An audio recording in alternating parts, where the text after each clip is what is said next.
Gospel according to John.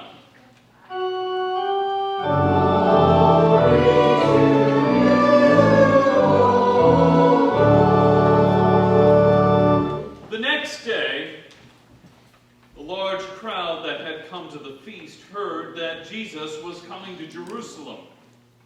So they took branches of palm trees and went out to meet him, crying out, "Hosanna!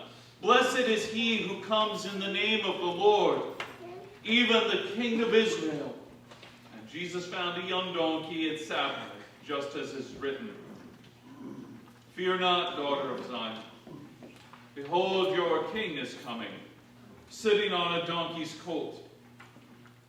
His disciples did not understand these things at first, but when Jesus was glorified, then they remembered that these things had been written about him and had been done to him.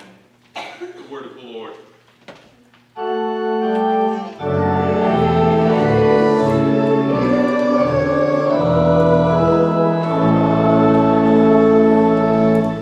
You may be seated.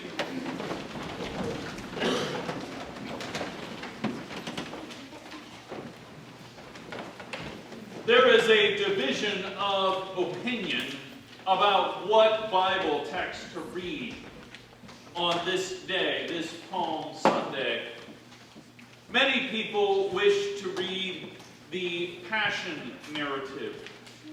And the reasoning for this is justified. It is so important that it must be proclaimed to the largest possible audiences.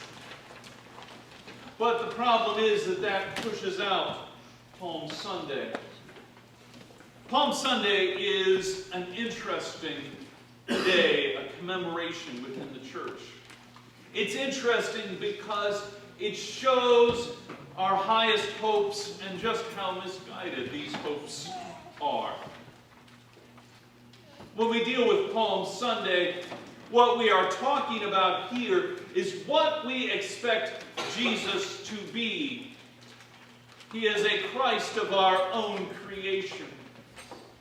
The people coming out, meeting Jesus, declaring that he should do this, that he should do that, he should become a king, that he should become a liberator from the worldly powers. These are the things, the projections that people put on Palm Sunday. And so it is vitally important for us to discuss this because we haven't really outgrown it.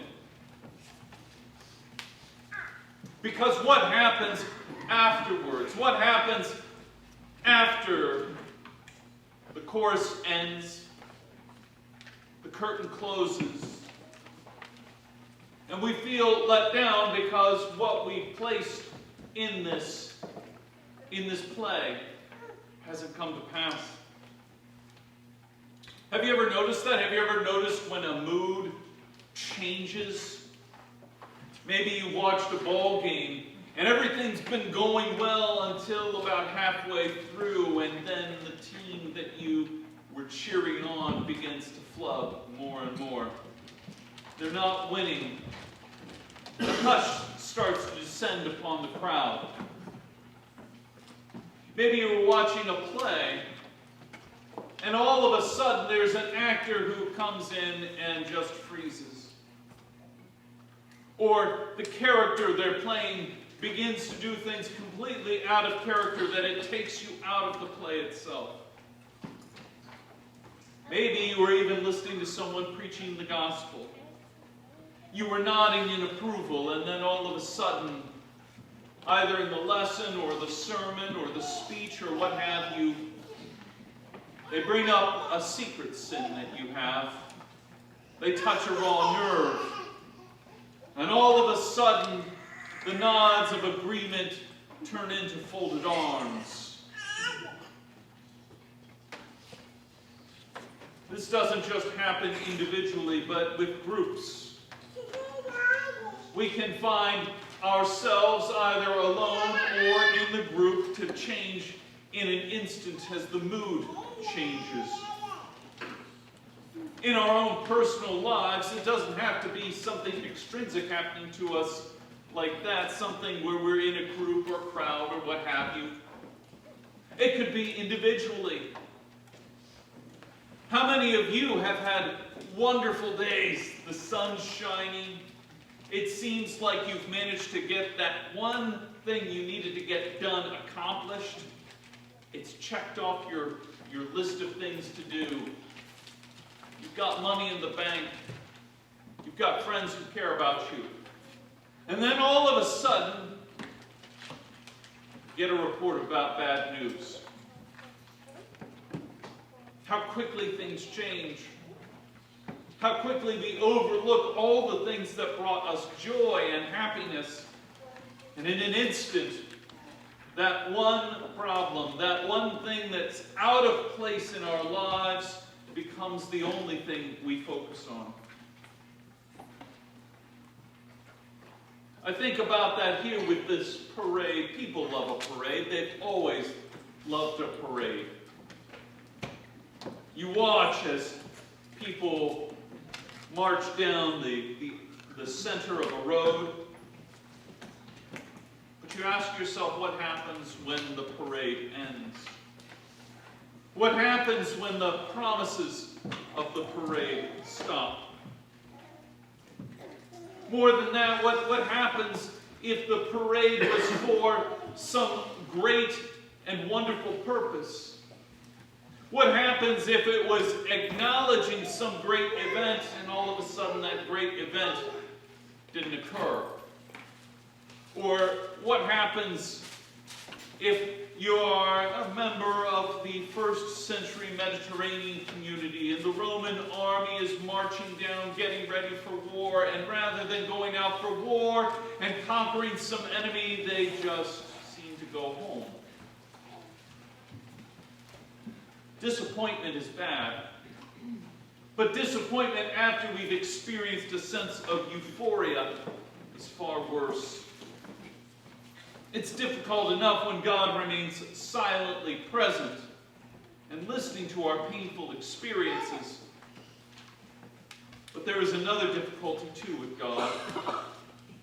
When we feel as if He has shown up in our lives, and yet He will not bend His will to our desires. Our gospel lesson today allows us to get an insight into just who God is. People are always asking, aren't they? What's God like? How does He act? And yet, when we tell them, well, go to Scripture, read about the person of Jesus Christ, people are like, oh, no. I want to know what He's like for me. What we are really saying in those moments, because I'm like that too. What we're really saying in those moments is, I want a God who follows me. Our gospel lesson today lays out God's work.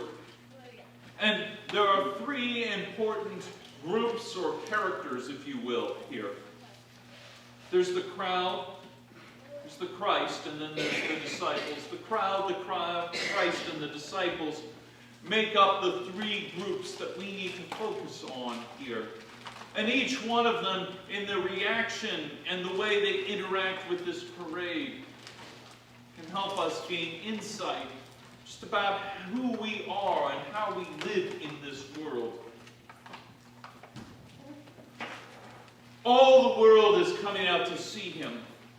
All the world is coming out to see Him. That is what bookends this passage. Before and after this passage, this is what the leaders are saying, and they are worried. They are worried because they are thinking as the crowd is thinking. Like the old line about the bad leader who looks out on the crowd marching and says, there go my people, I must lead them. This is what the religious leaders are thinking. They see the crowd and they wonder if maybe they can co-opt Jesus. And they wonder what will happen if He turns on them. And so they're worried. All the world is coming out to see Him. But between this opinion lies the Christian message. And that Christian message will either bring the greatest joy you and I will ever know, or just one more disappointment to add to our lives. And that message is the person of Jesus Christ. From time to time, I happen to see an interesting thought experiment. You might want to look it up. You might want to even try it yourselves. What people will do is they will designate a group of people. They'll get a group of people together and they'll designate one person from within their group. And this person will pretend to be a celebrity. They will get a fancy car and someone will dress up in a nice suit, pretending to be a chauffeur. At an appointed time, the friends will gather around and wait. Wait between the parking spot and the entrance of a random door. Then the designated friends pull into the spot. The false celebrity steps out of the limousine or fancy car and is immediately mobbed by his friends, pretending to be adoring fans. The group of friends have been waiting there, waiting to show up. And as this happens, a funny thing happens. Onlookers begin to be drawn in. They too love a parade. They love watching to see what celebrity is doing, what the famous people, what is it that is making this person so alluring. And so another set of people, maybe 2 or 3 others, pretend to be reporters. They go around interviewing the onlookers, saying, "Oh, did you know that so-and-so is going to be here?" "No, I had no idea." "Oh, well, I'm sure that you must have followed this person." "Well, I don't really follow this particular celebrity." "Well, did you see this specific movie? Did you listen to this particular album?" Oh yes, I've heard it." Never mind that the album and the movie are as made up as the celebrities themselves. People want to be part of a crowd. They want to be part of something bigger than themselves. And they want to project their hopes and their dreams onto this. They'll even pretend that they care. And I wonder just how many people in first century Jerusalem felt that same way, as all the world came out to see him. They wanted to be caught up in that bigger thing. And so they cheered as Jesus passed on by. They even let themselves believe that he was the Messiah. Hosanna, blessed is he who comes in the name of the Lord. And so we take it for granted that Jesus could have anything he wants. And he could. The crowd, though, wants a celebrity. They want someone who's famous for the sake of being famous. They want someone who has all of the performative facade of power, but none of the substance. Someone who will bend to their wishes and capitulate to their whims. Does that sound familiar to you? Even today, many onlookers of the Christian religion wish to use Jesus for their own desires and ends. Some people wish for Jesus to establish a theocratic regime, a regime based on God's law, but somehow missing the gospel. A superficial morality which serves their own cultural tribe. Other people wish to turn Jesus' message of compassion into a weapon that they can use to bludgeon people outside of their particular cultural tribe. But is that the Jesus we find? Is that the Jesus that we encounter in the Gospels? No, it is not. The Jesus we find on Palm Sunday is one whose eyes are fixed upon his mission. And that mission goes right through the cross. What is interesting in this passage is that with all of the identities swirling around Jesus, who he's supposed to be, what he's supposed to do, what exactly he's up to, the mission of Christ remains straightforward. And that's terrifying for us. We're always looking for a way to get the glory of Christ without having to go through the cross. We're always wishing to see a Christ who is high and lifted up, but not upon the beams of the cross. And this brings us to the last group of people, those disciples. I love the disciples here. They join with the crowd too. They're cheering Jesus, but there's something different in them. They're different from the crowd because they don't walk away when the going gets tough. When the real Jesus fails to fall in line with the mission of what they've imagined Christ to be. And here we see what discipleship really is. It's not someone who has it all figured out. It's not even someone who knows what Jesus is up to at any given moment. A disciple isn't a person of unwavering discipline. Someone who steadfastly and courageously is self-assured that they have all of the answers in life. The disciple isn't even someone marked out by a kind of inward goodness. Someone who is compassionate all the time and never gets flustered. That's not what a disciple is at all. That may be what the world thinks the disciple is, but remember, the world didn't know what Christ was or what to make of Christ when he showed up. Why would it know what to do with disciples when they appear right in the midst? No, a disciple is just someone who still follows Jesus after everyone has moved on from the parade. The gospel writer tells us that the disciples did not understand the glory of Christ in the midst of the crowd on Palm Sunday.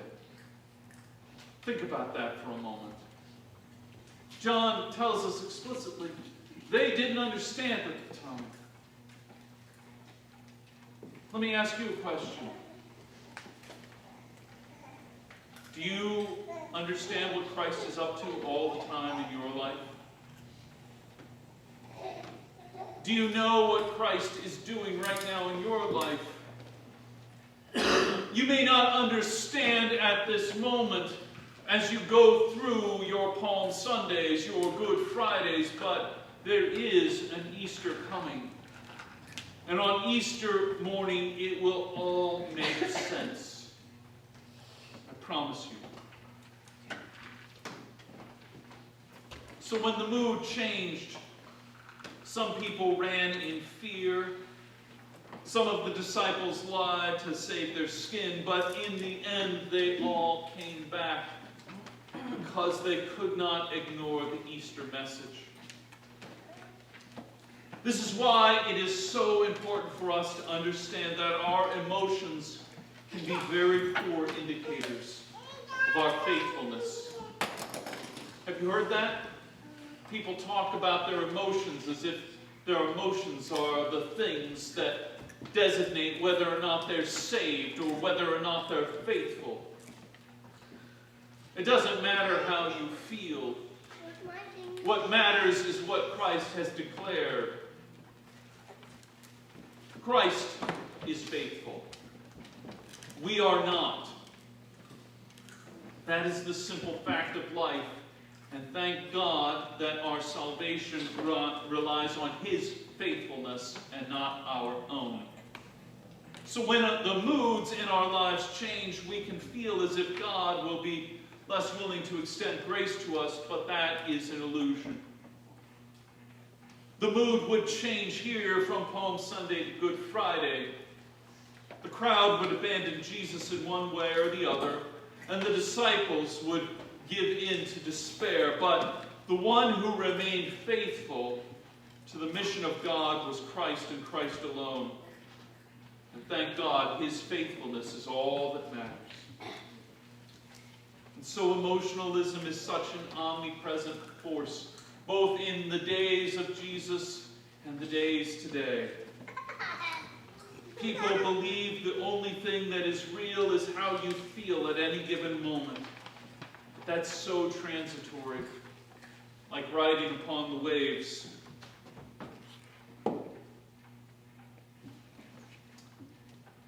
But I like to think on Palm Sunday, while the crowd is cheering, and the disciples feel like maybe this will be the time when Jesus will show up.